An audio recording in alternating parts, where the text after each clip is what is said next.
प्राचीन समय का बड़ा ही सुंदर ये शिव पुराण का प्रसंग है। अनेकों ऋषियों ने जाकर महाभाग सूत जी से पूछा, कहे प्रभु हम पे कृपा करके ये बताइए कि विल्वे के वृक्ष का क्या महत्व है। मुनियों के इस प्रकार प्रश्न करने पर महाभाग सूत जी ने कहा, हे पवित्र ऋषियों, विल्वे की महिमा चतुर्मुख ब्रह्मा और शेषमुख शेष जी भी संपूर्ण नहीं कह सकते। विल्वे के बारे में क्या कहे, विल्वे तो साक्षात महादेव रूपो अयम विल्वो देवेरपि स्तुते। विल्वे वृक्ष तो साक्षात महादेव का स्वरूप है। मनुष्यों के लिए भी नहीं बल्कि देवताओं के लिए भी विल्वे वृक्ष वंदनीय हैं। हे ऋषियों, संसार में जितने भी प्रसिद्ध तीर्थ है वह सब तीर्थ विल्वे के मूल में निवास करते हैं।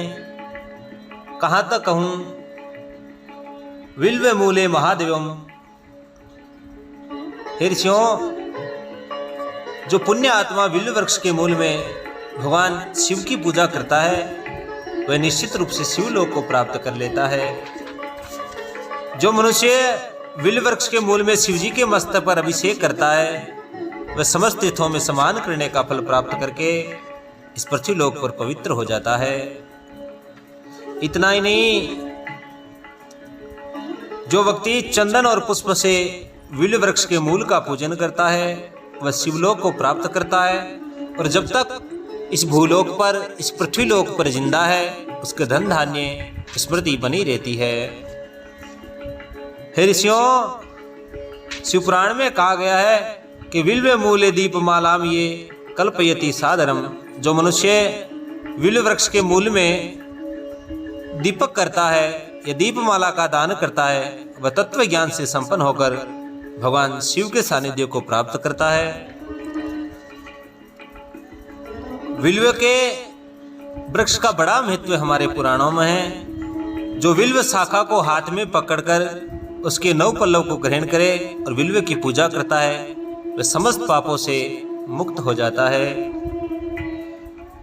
हे ऋषियों, भगवान शिव खुद कहते हैं कि विल्व मूले शिवरतम भोज्यदस्तु भक्ति दे।